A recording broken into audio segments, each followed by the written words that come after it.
Sometimes I think that government fits that old-fashioned definition of a baby, an alimentary canal with an appetite at one end and no sense of responsibility at the other.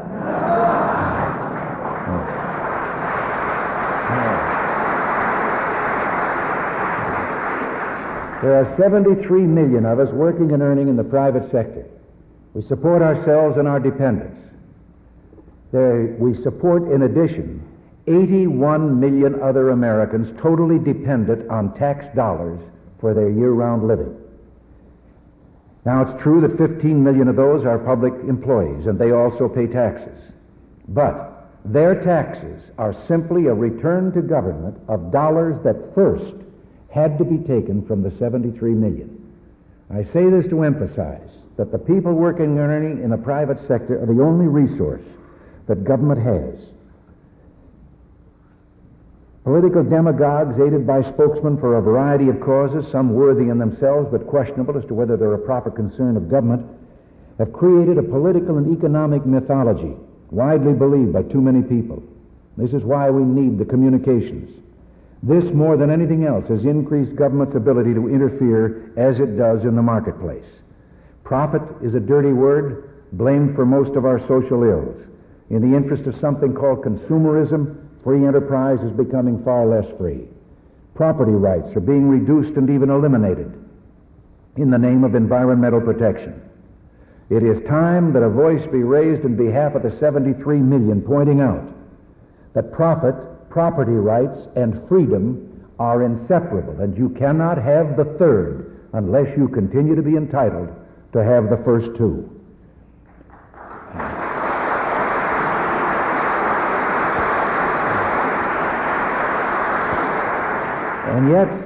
And yet, even among us who perhaps believe that way, we have fallen into the habit of, when something goes wrong, of saying there ought to be a law. Sometimes I think there ought to be a law against saying there ought to be a law. The German statesman Bismarck said, if you like sausages and laws, you should never watch either one of them being made.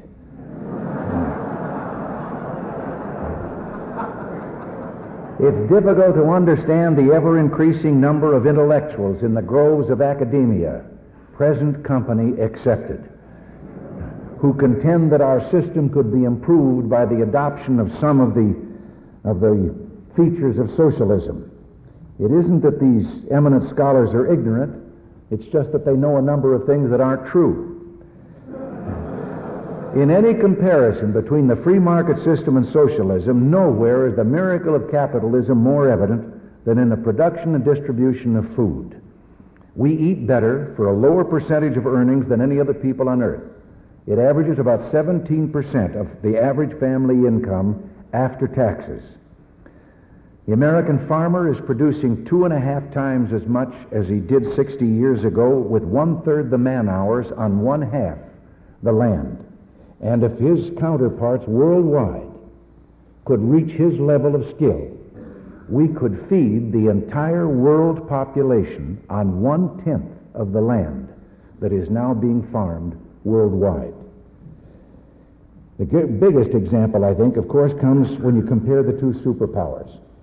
I'm sure that most of you are aware that some years ago the Soviet Union had such a morale problem with the workers on their collective farms that they finally gave each one of those workers a little plot of ground and told him he could farm it for himself.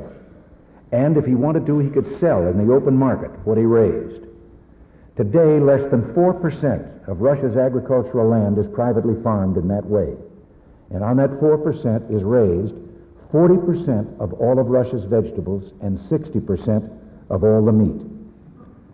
Some of our scholars did some research on comparative food prices. They had to take the prices in the Russian stores and our own stores and translate them into minutes and hours of labor at the average income of each country.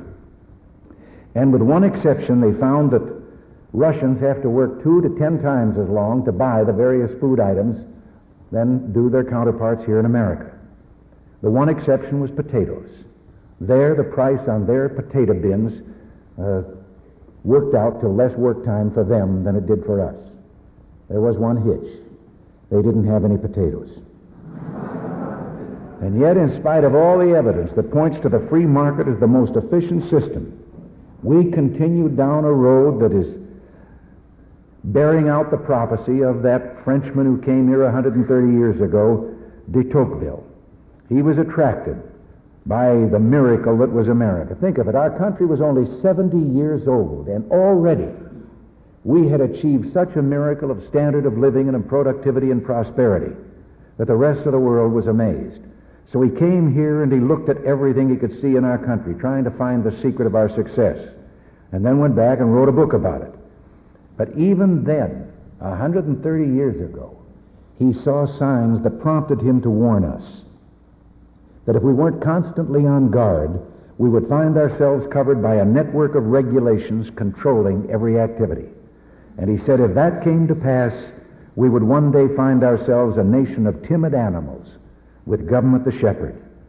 Well, we are covered by tens and tens of thousands of regulations, to which we add about 25,000 new ones each year. One of the newer agencies, the Occupational Safety and Health Administration, has touched virtually everyone's life, OSHA. There's a fellow in Indiana with a shop. He's got 7 employees. At the front and back of his tiny shop, there is a 12-foot door each end.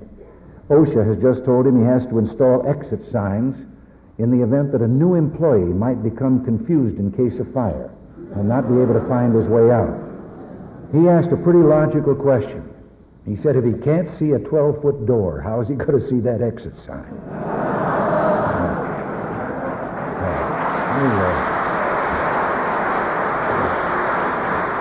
Now, I'm sure that everyone in this room at some time or other has had an occasion to climb a ladder. Simple wooden ladder. You put it up and climb it. How in the world did we ever accomplish that without OSHA's 144 rules and regulations with regard to climbing a ladder? They've now written. The first of which is that to climb a ladder, you begin by facing it. And then, of course, I don't know whether you know about their discovery of the hazards of farm life. They wrote quite a manual on that to save the farmer from accident. One of them said that in walking about the farm, one should keep his eyes on the ground because here and there might be a slippery substance which, if you step in it, could cause a nasty fall. You know no farmer would have thought of that by himself. Well, now they've discovered deep-sea divers. There's 600 of them in the whole United States. It's a hazardous profession, and their pay reflects it. They get from $50,000 to $100,000 a year. But it isn't going to be as dangerous if OSHA has its way. They've got a whole manual now, rules, regulations, and required equipment. They haven't implemented that program as yet because the United States Navy also has divers. And it has informed OSHA that if they implement their program, henceforth each diver will go beneath the waves weighing 1,000 pounds.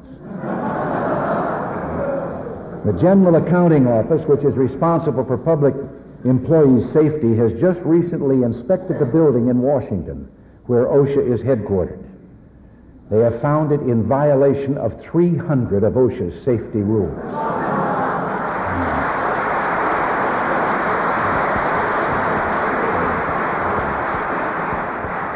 But all of this becomes deadly serious when you think about the expense. A study of 700 of the largest corporations has found that if we could eliminate unnecessary regulation of business and industry, we would instantly reduce the inflation rate by half. Other economists have found that over-regulation of business and industry amounts to a hidden 5-cent sales tax for every consumer. The misdirection of capital investment costs us 250,000 jobs.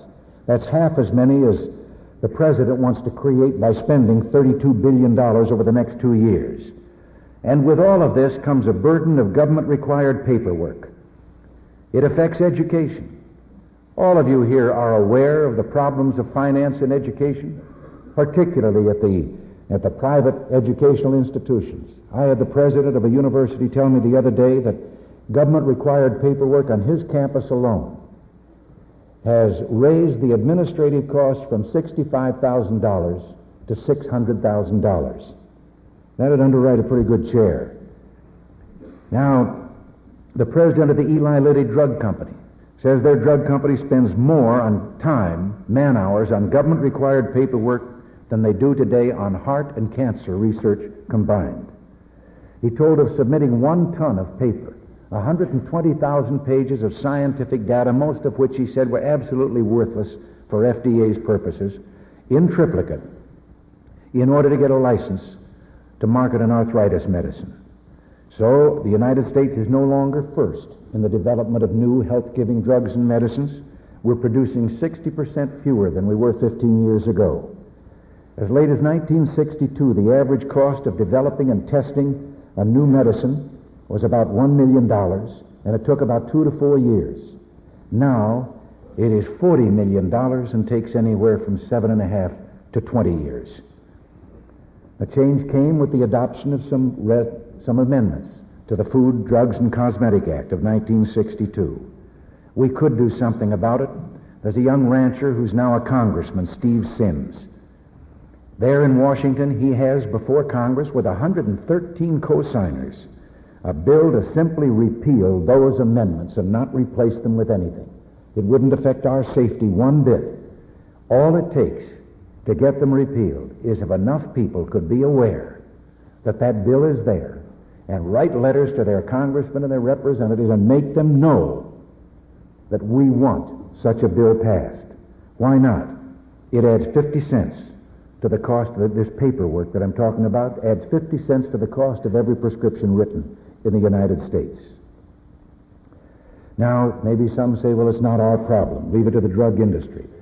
Well, then how about the independent businessmen and women of this country who spend $50 billion a year sending 10 billion pieces of paper to Washington, where it costs $20 billion each year of tax money to shuffle and store that paper away? I've already mentioned the overhead for complying of colleges and universities. But we're so used to talking billions. Does anyone realize how much a single billion is? 1 billion minutes ago, Christ was walking on this earth. 1 billion hours ago, our ancestors lived in caves, and it's questionable as to whether they discovered the use of fire.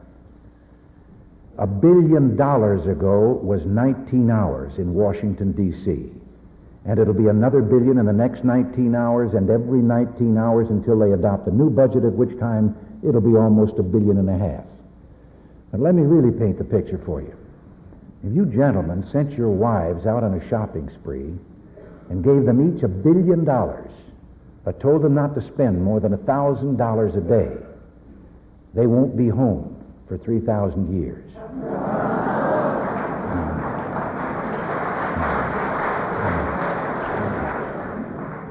But you know, if you lose your economic freedom, you lose your political freedom, all freedom. Freedom is something that cannot be passed on in the bloodstream or genetically, and it's never more than one generation away from extinction. Every generation has to learn how to protect and defend it, or it's gone, and gone for a long, long time. Already, many of us, particularly those in business and industry, there are too many who have switched rather than fight. And it's time that particularly some of our corporations learn that when you get in bed with government, you're going to get more than a good night's sleep.